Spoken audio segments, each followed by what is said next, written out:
الحمد لله نحمده ونستعينه ونستغفره ونؤمن به ونتوكل عليه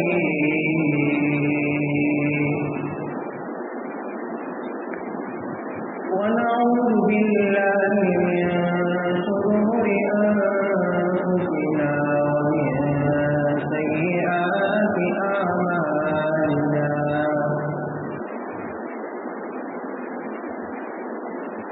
من يهده الله فلا مضل له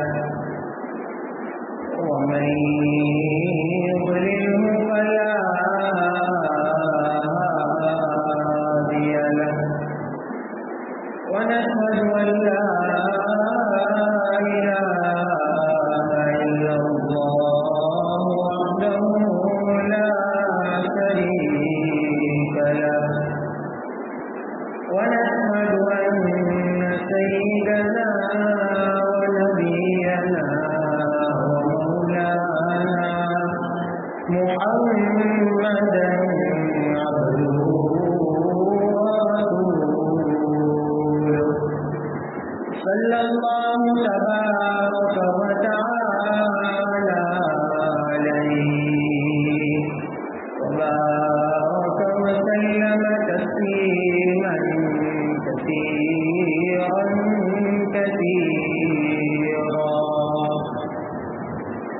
أما بعد فأعوذ بالله من الشيطان الرجيم بسم الله الرحمن الرحيم إن عدة الشهور عند الله 12 شهرا في كتاب الله يوم خلق السماوات والأرض منها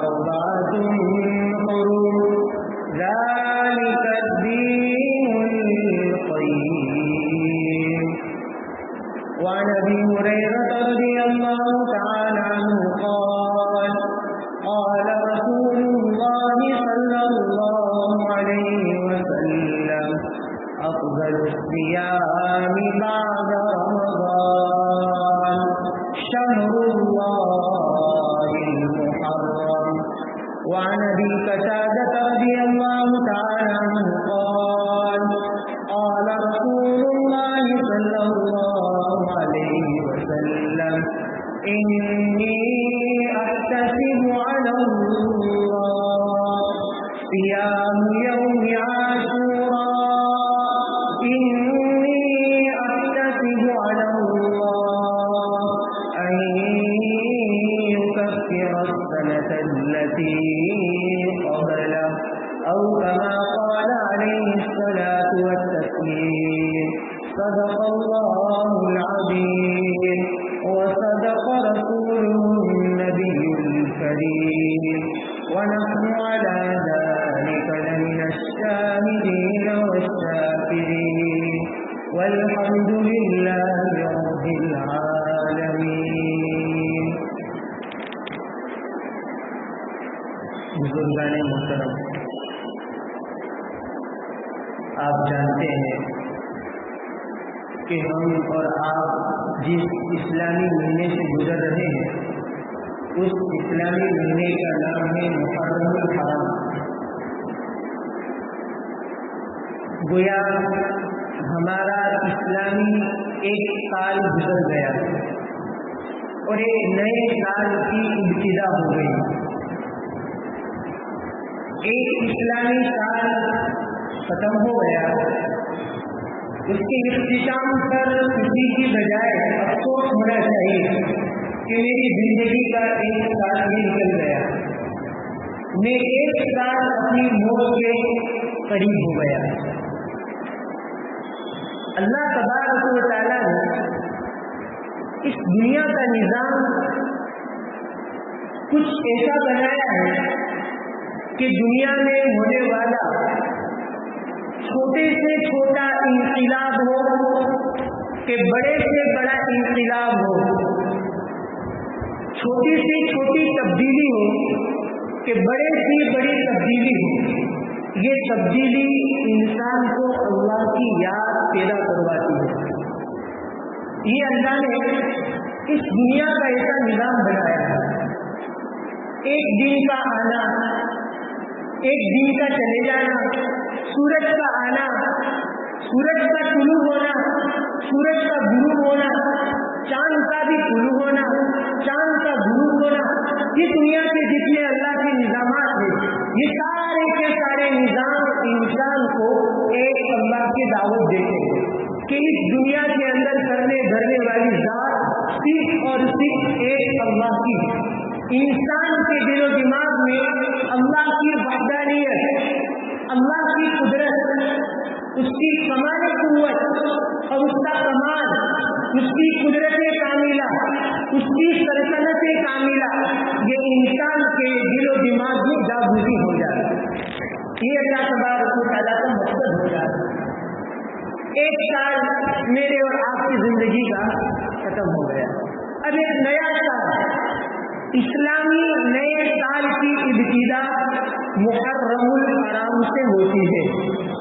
افسوس کی بات یہ ہے کہ بعض مسلمان اس بات کو نہیں جانتے ہیں کہ اسلامی سال کہاں سے شروع ہوتا ہے اور کہاں ختم ہوتا ہے، کیونکہ مغربی تعلیمات کا اتنا غلبہ ہو چکا ہے کہ جنوری آتی ہے تو پتہ چلتا ہے کہ نیا سال آیا، اور جب دسمبر آتا ہے تو پتہ چلتا ہے کہ سال ختم ہوا، حالانکہ یہ تو بہت بعد کی پیداوار ہے۔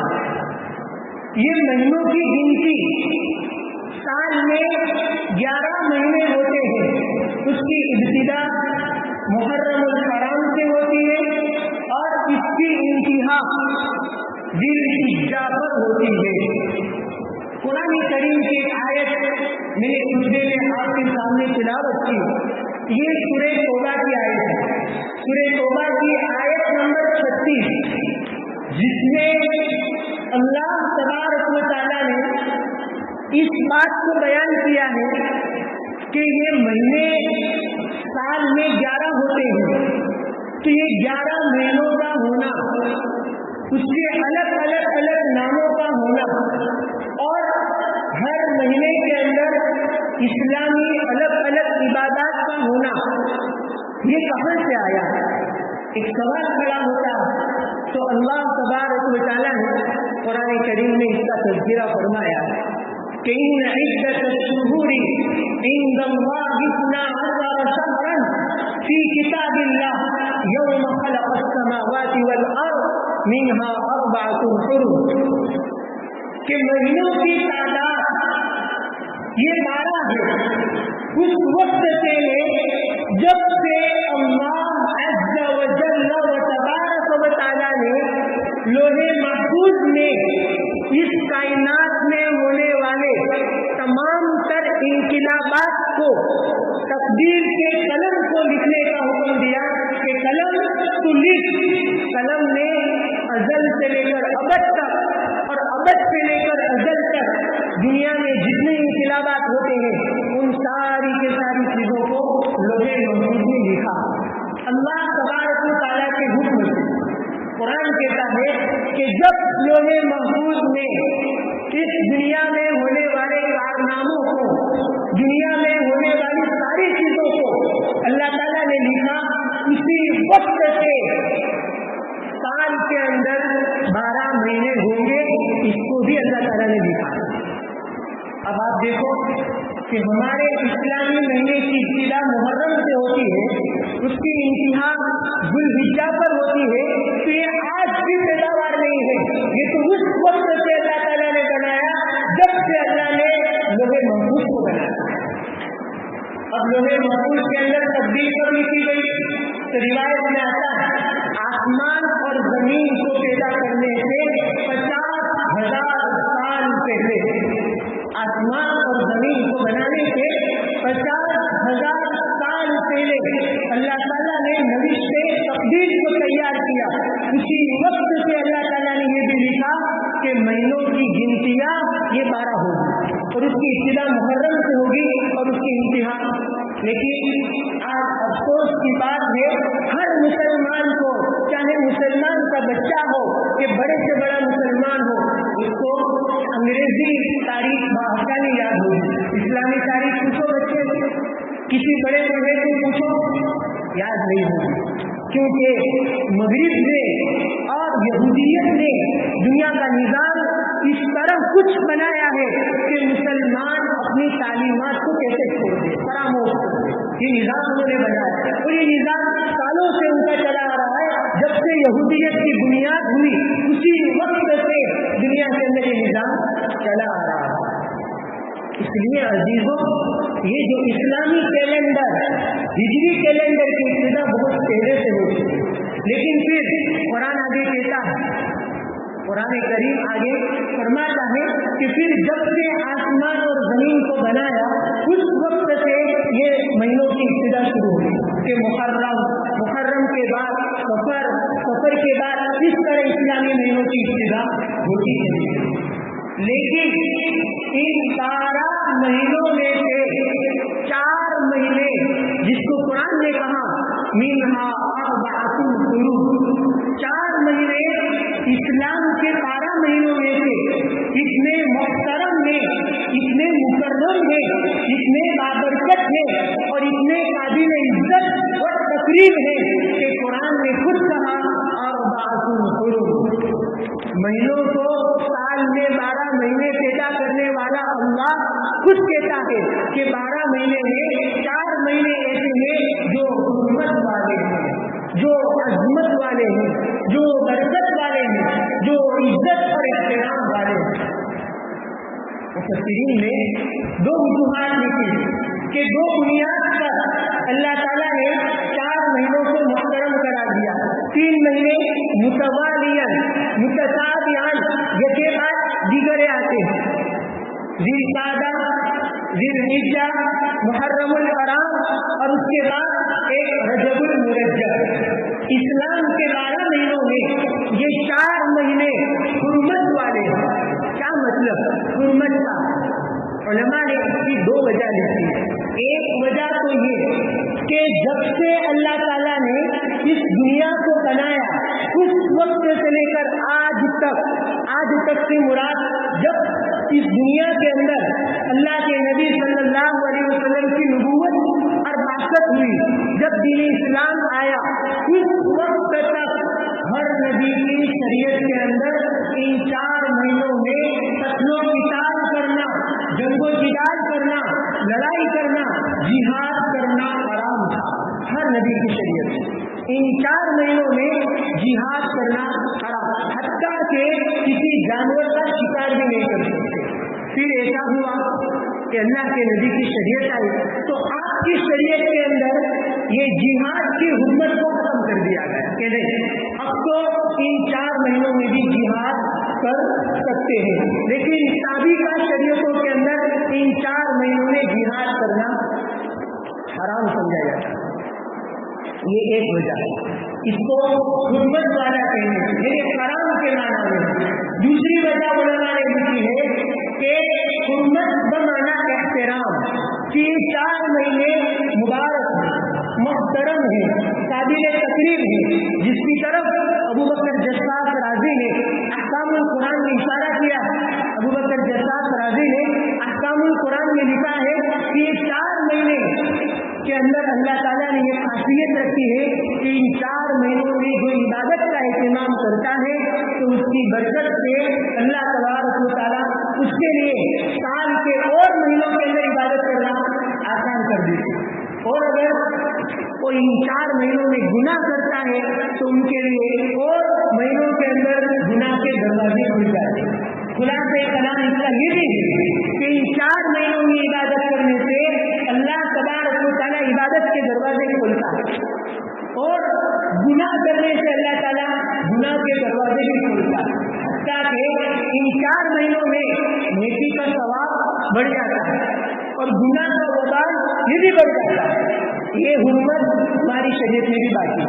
شادی کا شریعت میں بھی باقی تھی اور ہماری شریعت میں بھی باقی ہے. لیکن عزیزوں پھر ایک بات کہ ان 4 مہینوں میں سے ذی القعدہ، ذی الحجہ، محرم الحرام، رجب المرجب، ان 4 مہینوں میں ایک مہینہ ایسا ہے جو ان 4 مہینوں میں بھی افضل ہے، اور وہ مہینہ ہے جس مہینے سے میں اور آپ گزر رہے ہیں، محرم الحرام.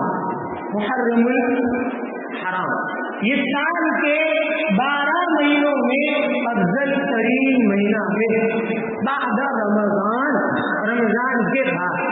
اس لیے کہ حضرت ابو ہریرہ رضی اللہ تعالیٰ عنہ بیان فرماتے ہیں، حضور اکرم صلی اللہ تعالی علیہ وسلم نے ارشاد فرمایا، افضل الصیام بعد رمضان شهر اللہ المحترم، کہ رمضان کے بعد افضل ترین روزے رکھنے کے اگر کوئی دن ہے تو وہ محرم الحرام کے ایام ہیں. اور عجیب بات یہ ہے کہ اس روایت کے اندر اللہ کے نبی نے محرم کو کیا کہا؟ شهر اللہ، کہ اللہ کا مہینہ. حالانکہ سال کے 11 مہینے کس کے مہینے ہیں؟ اللہ کے ہیں. لیکن محرم کچھ عجیب و غریب اپنے اندر اسلامی تاریخ کو اور اسلامی واقعات کو، شہادتوں کو لیے ہوئے ہیں کہ اللہ کے نبی نے فرمایا کہ شهر اللہ، کہ یہ اللہ کا مہینہ. یہ روایت صحیح، جبکہ رمضان کے موقع پر ایک روایت میں بیان کی جاتی ہے کہ حضور اکرم صلی اللہ علیہ وسلم یہ فرماتے ہیں کہ رمضان یہ اللہ کا مہینہ ہے. اس روایت پر علماء کو بہت کلام، اس لیے یہ روایت بہت صحیح ہے. اس لیے محرم کو اللہ کے نبی نے کہا کہ یہ تو اللہ کا مہینہ ہے. لیکن عزیزوں ایک بات یہ ہے کہ آج کل لوگوں نے اسلامی تاریخ لکھنے کو، یاد رکھنے کو اور اس پر عمل کرنے کو اور اس پر اپنی سنستھا یا اپنا ادارہ جو بھی ہو اس کو چلانے کو لوگوں نے مایوس سمجھ رکھا ہے اور لوگوں نے یکسر چھوڑ رکھا ہے. حالانکہ یہ افسوس کی بات، یہ حضور اکرم صلی اللہ علیہ وسلم نے بڑی لمبی چوڑی بات ہے، وقت بھی قریب ختم ہے، اس لیے مختصر ایک بات یاد کر دوں کہ حضرت عمر رضی اللہ تعالیٰ عنہ کی خلافت کے زمانے میں حضرات صحابہ کو جمع کیا گیا کہ ہم اسلامی کیلنڈر کی ابتدا کہاں سے کریں، اسلامی سال کی ابتدا کہاں سے ہو. تو حضرات صحابہ بیٹھے ہوئے کسی نے کہا کہ جب سے حضور اکرم صلی اللہ علیہ وسلم کی نبوت ہوئی، جب سے آپ کو نبوت دی گئی وہاں سے اسلامی کیلنڈر کی ابتدا کر دی جائے. تو کسی نے کہا کہ حضور کی وفات سے اسلامی کیلنڈر کی ابتدا کر دی جائے. تو کسی صحابی نے یہ بھی کہا کہ اسلامی کیلنڈر کی ابتدا جب حضور پیدا ہوئے تب سے کر دی جائے. لیکن اکثر و بیشتر صحابہ نے یہ کہا کہ نہیں، اسلامی کیلنڈر اور اسلامک تقویم کی ابتدا اس وقت سے کی جائے جب سے اللہ کے نبی نے مکہ المکرمہ کو چھوڑ کر مدینہ المنورہ کی طرف ہجرت کرنے کا پختہ ارادہ کر لیا، اس وقت سے شمار کیا. حضرات صحابہ نے یہ بات آئی، صحابہ نے کہا کہ حضور نے تو سن نبوی 13 کے اندر محرم الحرام کے مہینے میں آپ نے مکہ چھوڑ کر مدینہ جانے کا پختہ ارادہ کر لیا. لیکن یاد رکھو محرم میں آپ کے نبی مدینہ نہیں گئے، بلکہ ہمارے اور آپ کے نبی 26 سفر کو آپ نے مکہ چھوڑ دیا اور آپ مدینہ کی طرف روانہ ہو گئے. لیکن آپ کا جو ارادہ تھا، جو پختہ ارادہ، وہ محرم الحرام میں ہوا. اس لیے حضرت عمر نے، حضرت عثمان نے، حضرت علی نے، تمام تر بڑے بڑے صحابہ نے اس وقت یہ فیصلہ کر دیا کہ اب سے اسلامی کیلنڈر کی ابتدا یہ ہجرت، جب سے اللہ کے نبی نے ہجرت کا ارادہ کیا اس وقت سے اس کی ابتدا کر دی جائے. تو گویا ہم یہ بولتے ہیں سن ہجری 1، سن ہجری 2 اور ابھی کیا چلتا ہے 1445. 1400 اب کتنے سال ہو گئے اللہ کے نبی کی ہجرت کے؟ 1445 سال کو مکمل ہو گئے اللہ کے نبی صلی اللہ علیہ وسلم کی ہجرت کیے ہوئے. 1400 سال تو یہ جو ابتدا ہوئی وہ آپ علیہ کی اس وقت سے ہوئی جب کہ آپ نے ہجرت کا پختہ ارادہ کر لیا۔ اب آپ کو ایک مسئلہ بتاؤں، اس کی تفصیل اور بھی ہے، میں اس کی طرف نہیں جانا چاہتا، اور ایک روایت سنا ہے ابن ماجہ میں ایک روایت ہے، حضور اکرم صلی اللہ علیہ وسلم نے فرمایا علیکم بسنتی وسنت الخلفاء الراشدین المہدیین، کہ جس طرح میرا عمل یہ قابل عمل ہوتا ہے، قابل تقلید ہوتا ہے، اسی طرح ابو بکر، عمر، عثمان، علی، حضرت حسن، ان پانچوں حضرات کا عمل یہ بھی قابل تقلید ہے اور قابل عمل۔ تراویح یہ سنت مؤکدہ یہ حضرت عمر کے زمانے میں ہوئی، حضرت عمر کے زمانے میں اس کا فیصلہ کیا گیا، اس سے یہ پتا چلا کہ یہ سنت مؤکدہ۔ تو جس طرح میرے نبی کا ایک ایک عمل یہ قابل عمل، قابل تقلید اور قابل حجت ہے، اسی طرح ائمہ اربعہ یعنی خلفائے راشدین ان کا بھی عمل یہ بھی قابل تقلید ہے اور قابل عمل، اس پر عمل کرنا یہ بھی کیا ہے؟ سنت، اس پر عمل کرنا ہے۔ اس لیے حضرات فقہاء نے لکھا کہ اگر کسی شہر کے لوگ، کسی ملک کے لوگ، سارے کے سارے لوگ اگر اسلامی تاریخ کو چھوڑ دے، لکھنا چھوڑ دے، یاد رکھنا چھوڑ دے، تو پورا کے پورا شہر، پورا کے پورا ملک یہ گنہگار ہوگا۔ اس لیے کہ اسلامی تاریخ کو لکھنا، اس کو یاد رکھنا، اس کے مطابق اپنے معاملات طے کرنا یہ فرض کفایہ ہے۔ یہ کیا ہے؟ فرض کفایہ۔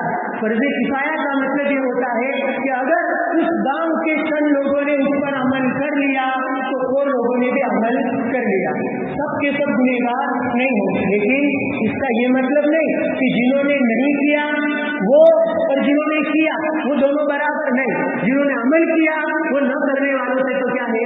افضل۔ لیکن آپ سوچو آج ہم نے اسلامی تاریخ کو پسے پشت ڈال دیا، اس طرح ہم اسلامی تاریخ کو چھوڑتے چلے جا رہے ہیں، اگرچہ ہماری اس حکومت کا نظام ایسا ہے کہ انگریزی تاریخ کو فوکس دیا جاتا ہے، تو ہم ضمن تو اسلامی تاریخ لکھیں، اوپر انگریزی ہو لیکن نیچے اسلامی تاریخ کو لکھیں، اس کی برکتیں خود آپ اپنی زندگی میں دیکھیں۔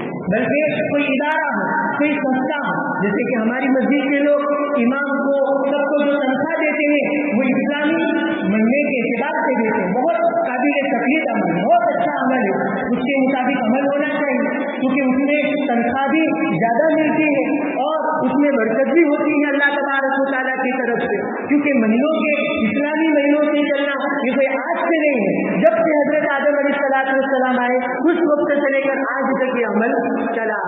اس لیے ایک گزارش تو یہ ہے کہ ہم بالخصوص اسلامی تاریخ کو رواج اپنے بچوں کو روزانہ پوچھیں کہ آج اسلامی تاریخ کیا ہے، اور پھر افسوس کی بات یہ کہ لوگوں کو اسلامی مہینوں کے نام بھی یاد نہیں ہوتے، اور یاد بھی ہوتے ہیں تو غلط، صحیح تلفظ کے ساتھ میں یہ جانتا ہوں کہ اکثر لوگوں کو یاد نہیں۔ اب دیکھو محرم الحرام، اس کے بعد سفر المظفر، محرم الحرام، سفر المظفر، ربیع الاول، پھر ربیع الثانی، بولو یہ غلط، بولو ربیع الاخر، یہ صحیح تلفظ۔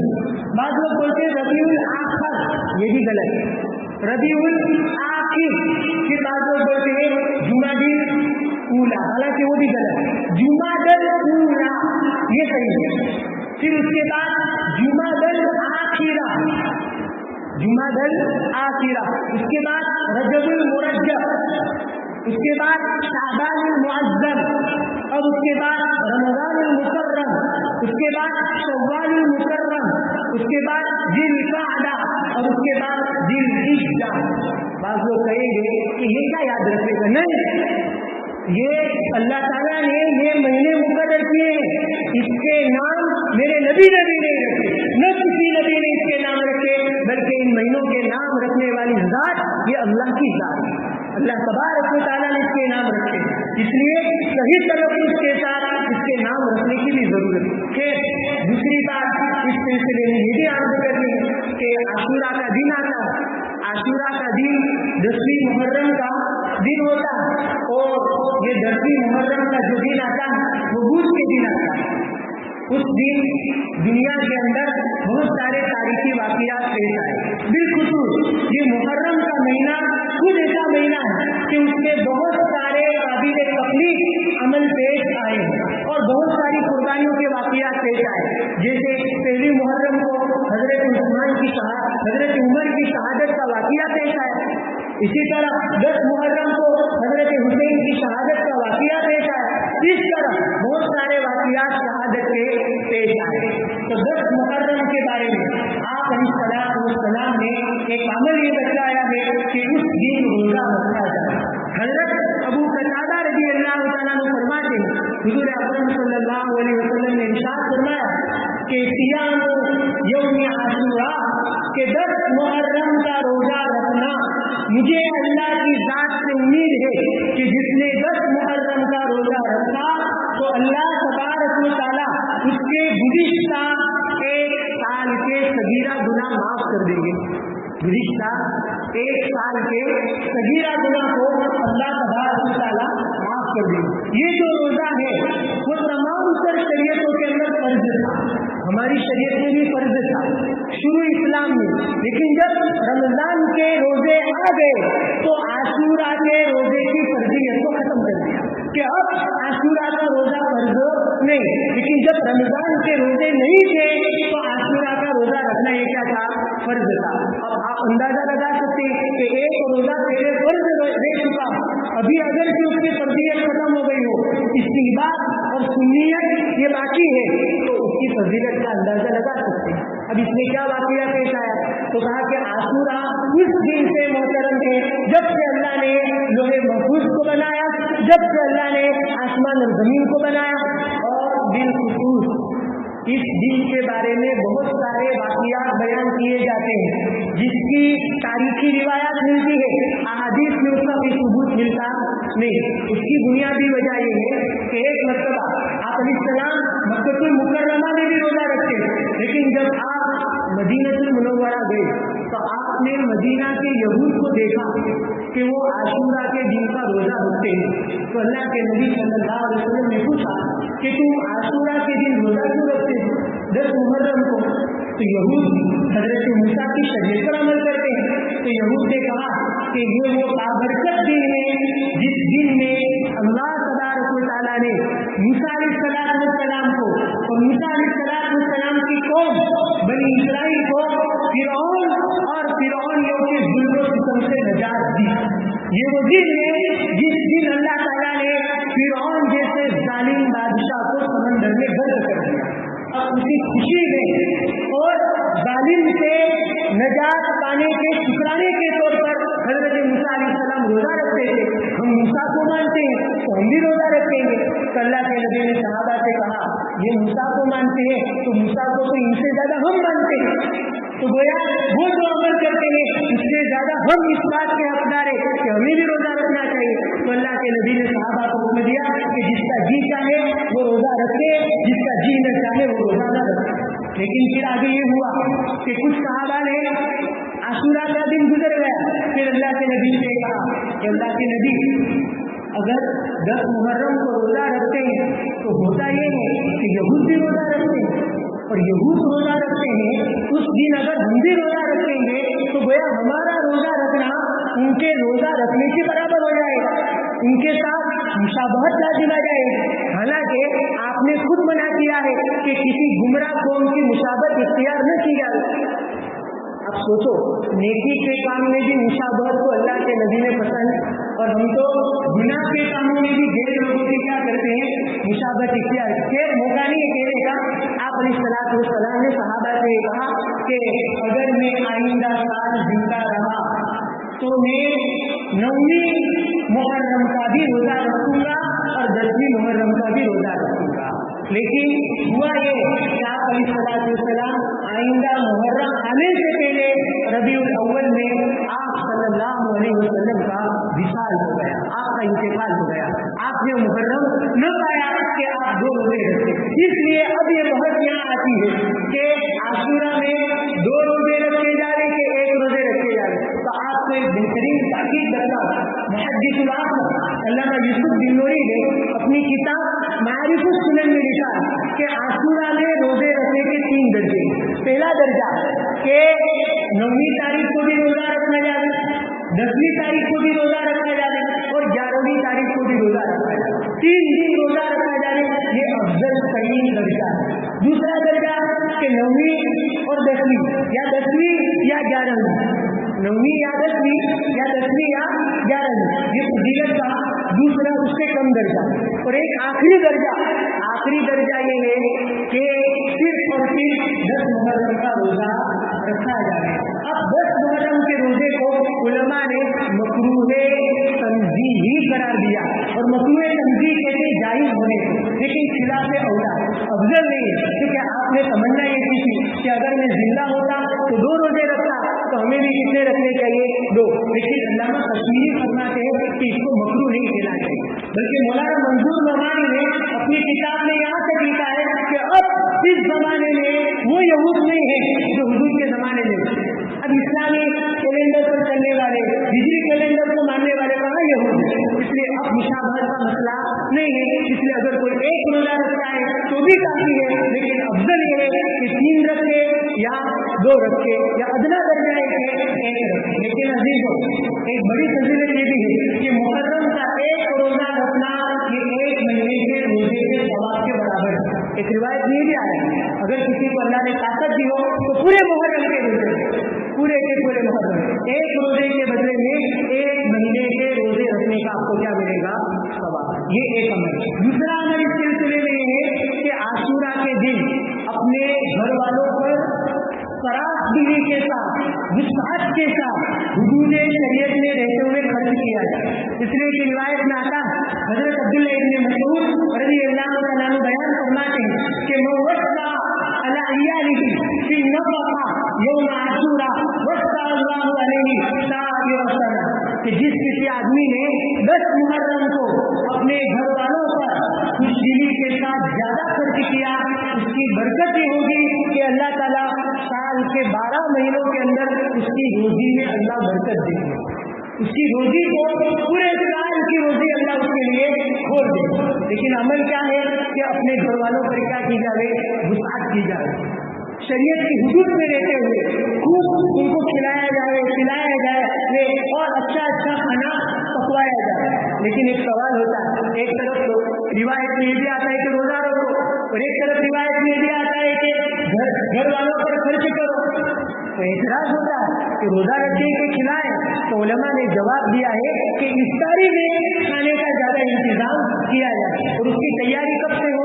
सुबह से उसकी तैयारी कर दी जाए। या बाकी उलमा फरमाते हैं नहीं, ये दरअसल ये है कि छोटे छोटे बच्चे तो नहीं रोजा रखेंगे, तो उन पर दोपहर को खाने के अंदर और उस दिन खाने पीने के अंदर खूब खर्च किया जाए। हाँ, फिर अगर आप इफ्तारी करते हैं तो उसमें भी खूब खर्च किया जाए। इसलिए अजीजों, 10 मुहर्रम को सिर्फ 2 काम करने हैं, एक बुनियादी काम रोजा रखना है, दूसरा काम अपने घर वालों को खर्च करना। उसके अलावा जितनी बिदात है, खुराफात है, उसका शरीयत में कोई सबूत नहीं है। और एक बात उलमा ने ये भी लिखी कि 10 मुहर्रम को हजरत हुसैन की शहादत का वाक़या पेश आया, इसलिए कसरत के साथ कलीमे इस्तिंजा इन्ना लिल्लाहि व इन्ना इलैहि राजिऊन पढ़ते रहे। हजरत हुसैन की शहादत को याद करते हुए ये अल्लामा इब्न हजर हैसमी ने अपनी किताब में लिखा। इसलिए 3 अमल का भी, रोजा रखो, घर वालों को विश्वास करो, और कसरत के साथ इन्ना लिल्लाहि व इन्ना इलैहि राजिऊन पढ़ो। अल्लाह ताला से दुआ करो, अल्लाह ताला इन बातों पर अमल करने की तौफीक अता फरमाए। व आखिरु दावाना अल्हम्दुलिल्लाहि रब्बिल आलमीन। कभी कभार कोई मुबारक दिन होता है तो उसकी मुनासबत से 5-6 मिनट आगे हो जाती है। मैं समझता हूँ कि आपको तकलीफ होती है, लेकिन मैं माजरत